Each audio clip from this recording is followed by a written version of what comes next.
Hello, guys, gals, internet.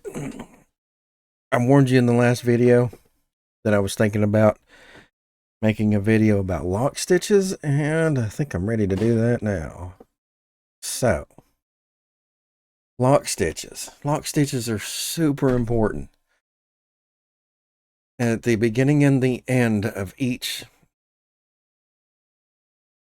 object, thing, you have to have lock stitches or your embroidery stitches will unravel.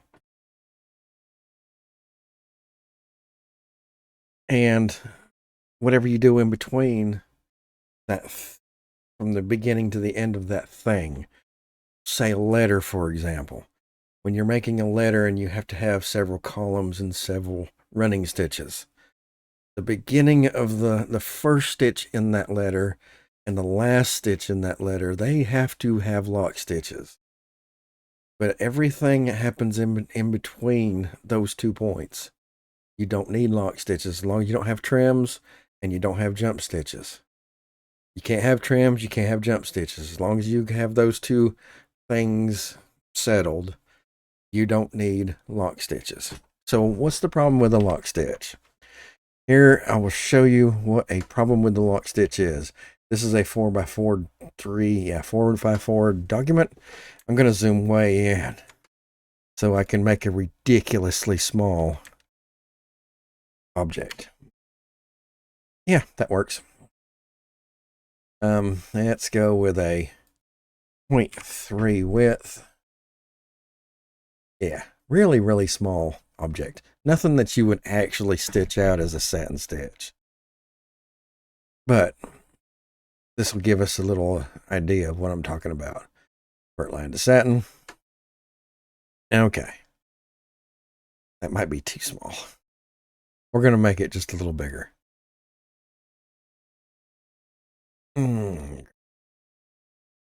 Okay, we're going to make it a little bit bigger. Okay.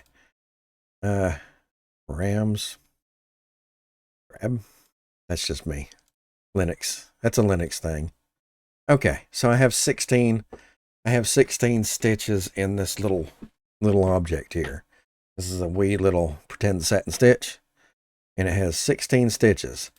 Now I have lock stitches on both. I'm going to do lock stitches on neither. Now I went to 8.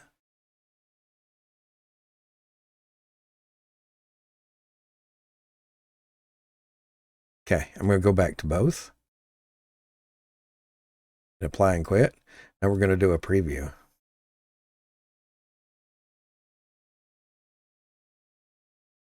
That was way too quick. I'm going to do a stitch speed of 1 stitch per second so we can watch this. And I'm going to hit play. Up, down, up, down, up, down. And now it goes. And now it goes up, down, up, down, up, down. Those are lock stitches. So the problem with, and that's 16 stitches. The problem with why a lock stitch is a problem. You have to have it at the beginning and at the end. There's no 2 ways about that. The problem is you're creating a lot of extra stitches. And if you're working in a very small area, like, for example, very small satin stitch fonts, that's a delicate stitching process. And you start jabbing that needle in the same spot or very close to the same spot 4, 5, 6 times, and then you only move a few jumps, and then you do the same thing to tie off, and then you do the same thing in almost the same exact spot to tie off to start your next one. All those stitches in that little small area that are unnecessary is going to potentially can create a bird's nest, as we call it, or just, the bottom of your workpiece is just going to end up with a bird's nest. That's what it's called. So you really, when you're working with small satin stitches, you really want to avoid that. So the most common time that you're gonna deal with that thing is when you're creating a satin stitch. So I'm just going to make an E because it's got one of the most jumps of the letters. So we're going to make an E. It's going to be a small, really small. probably smaller than anything that I would actually stitch. So that's actually a 1.02 millimeter width. We will do it with that. That is stitchable.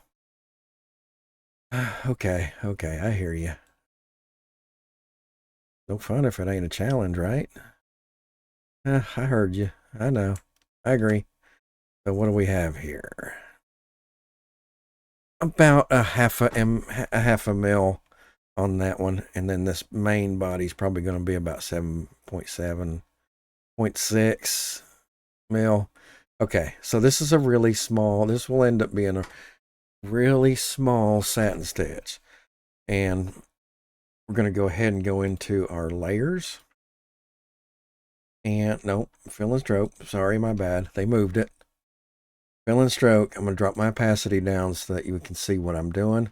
And then we'll go back to objects. Okay. So get in here. And I think I'm going to make this one kind of like I did the last one. So I'm going to go ahead and draw this part.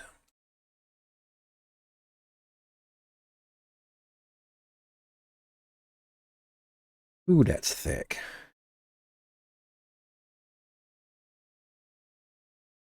Go to my fill and stroke, and it's pretty small still.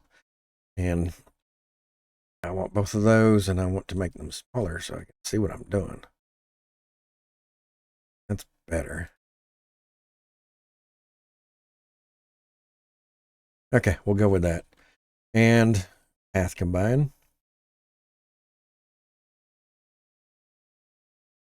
And make that a satin stitch.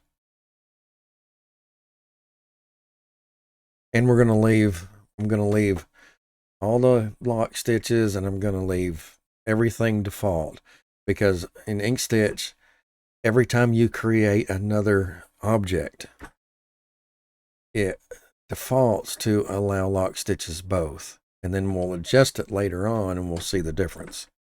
So apply and quit. Now I'm going to run a running stitch from there to there to there, and go ahead and make that a dotted line. We're going to leave it. Yep, we're going to leave it. And then I'm going to cheat a little bit and duplicate that. Run it up here. Draw that line in a bit. Draw these two lines in a bit. Okay. So now that's going to go that way. I did that right, didn't I? I think I did.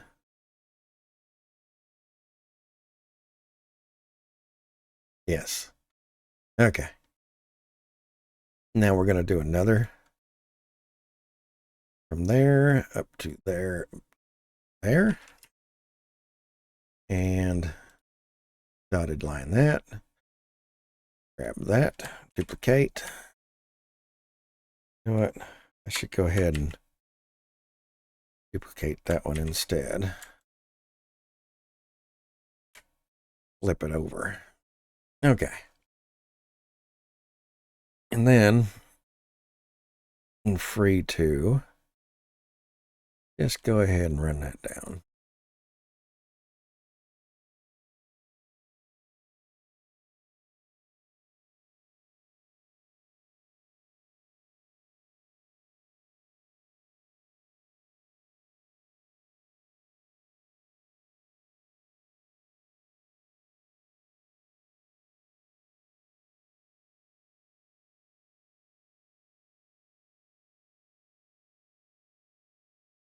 Okay. So we should have our piece done. And then we'll go ahead and go there. Go ahead and delete that. So I want to see what this looks like in a simulator. Simulate. Standard. 79 stitch count. Now, I want to remove On all of these, I'm going to go ahead and say, what did I say, 79? I said 79, right? So Inkstitch, everything. The satin columns, the running stitch, everything. And go into params. That'll tell us how many count to. 70. That one says 70. It's not taking into account. Okay. It's not doing the jump stitches, so I'll have to do that separately. But allows lock stitches neither. Hit apply. And we're going to have to find. Okay. Should be those two. Go back into params. That should be my two running stitches. Yep. And neither. Hit apply. Go back to the main. Do another visualize. We went from 79 to, drum roll please, 71. Not a big difference, but it's not doing any of those lock stitches. So again, when if we leave it at default, and I can't leave it like this, this is the first one. So in order to make this right, I would need to go in here to params, do it before, and then on this very last one, we'll do it again, but we'll do the after. So this after. So this E will properly stitch out now. It's got a lock stitch at the beginning of the E, and it's got a lock stitch at the end of the E. Everything in between has no lock stitch. All of the stitching that happens will hold it all together from the beginning lock stitch to the end lock stitch. It will all hold itself together. So you won't have to worry about it coming apart. And you also don't have those extra little constant unnecessary stitchings that result from a lock stitch that don't need to be there. So that is lock stitching in a nutshell, and that's on specifically a letter. So let's take a neat little object, something like that. I just want to do something like that anyway. So you would come in here and you'd make your shape.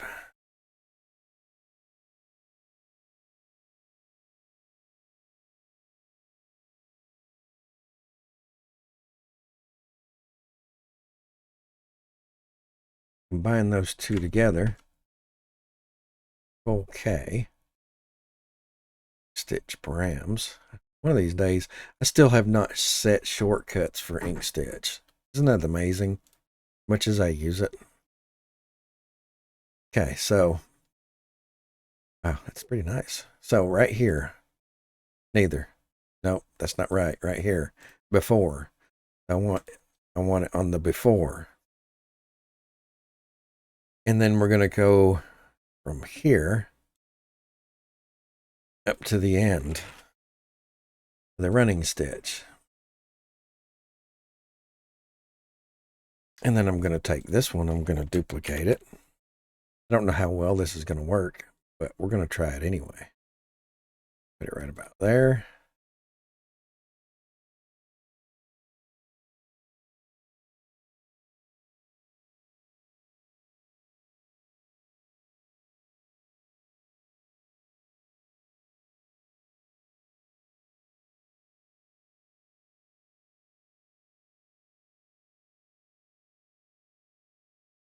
The reason I did that is because now I can just duplicate that one.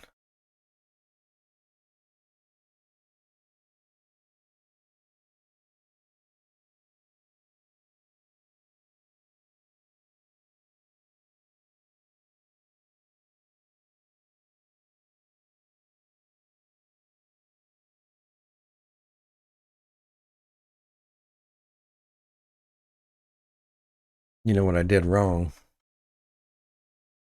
is both of these have a before. I need to go in there, change those to neither.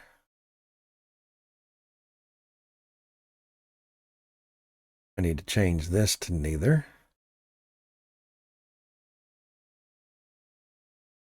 Ah, I missed it.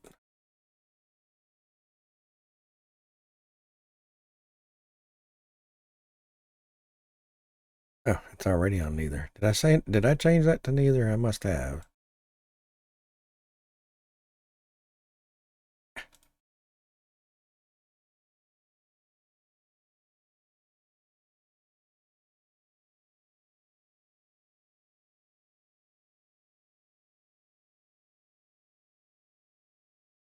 And then change that one to neither.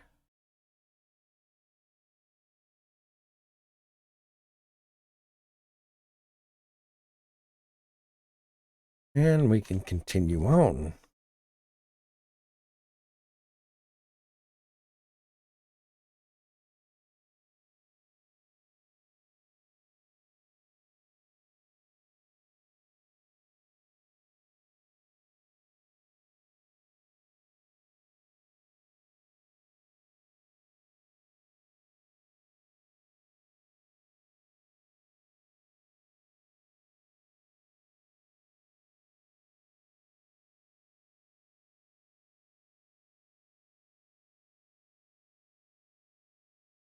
Okay, I like that better.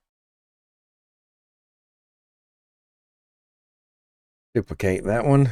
Hitting Control D to duplicate. Swing it around. Not bad. Control D, duplicate. Around.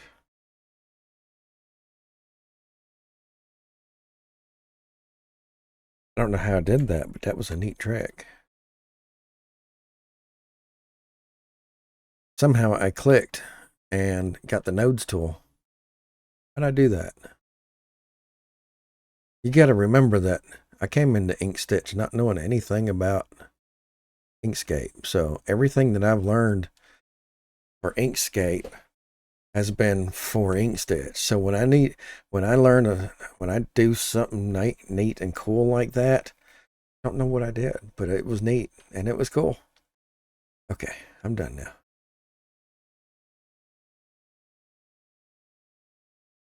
Okay, swing around, spin it around,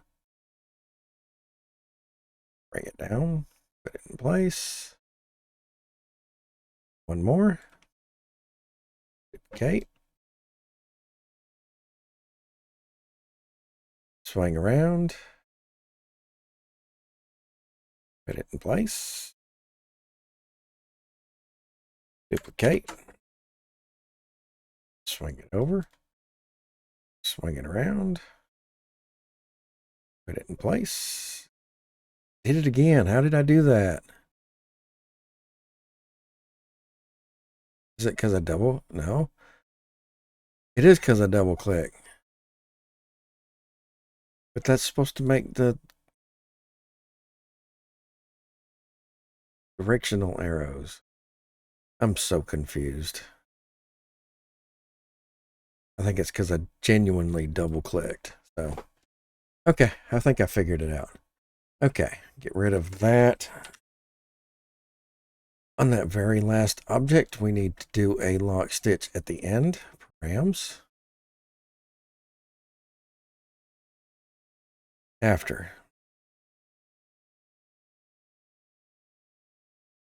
So this crazy contraption that I just made is an example. Doesn't matter how big the object, and I hate using the word object because over here I have all these objects. This star has all these objects. But the star has a lock stitch at the beginning of the star and a single lock stitch at the end of the star. And all of the objects in between don't have lock stitches. So that's how you can do lock stitches. This is not something you need to do or have to do. It's just something that will make your designs come up just that little bit higher level. A little bit more attention to detail in doing this. It's not that what we were doing before was bad, and I'm not going to do this unless I need to. The bigger designs, you don't have to worry about doing this. It's the really small, delicate stuff where this really comes into play. So I'm going to go ahead and do a preview.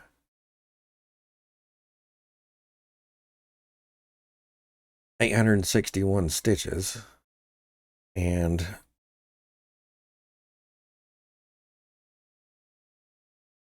there are no lock stitches happening.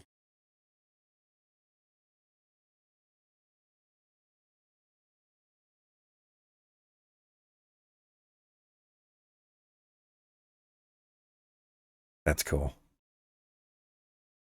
I like it. Now you saw that at the very end, it just did a couple extra little zigzags. That was that ending lock stitch. Neat. So if you have any questions, just let me know. Just remember that at the beginning, at the end, at the beginning and at the end of whatever it is you're creating, they have to have lock stitches. But as long as you don't do jumps and you don't do trims, if you're just doing a lot of satin stitches to make a design, or you're doing a combination of satin stitches and running stitches, keep from having to do trims or jumps, then none of those things in between have to have a lock stitch. And your sewing machine is going to prefer that you don't have extra lock stitches that you didn't need. Your machine will be happier for it. And it's not much, but you will actually be saving stitch count on your machine. Not by much. So that shouldn't be a reason to do it, but it's kind of like just that little extra benefit that you get. You get it's a better design, especially if it's a small design. It's better, more efficient, and especially if it's really small, less likely to create bird nesting. So just, it's something to have in your toolkit. Don't have to use it all the time.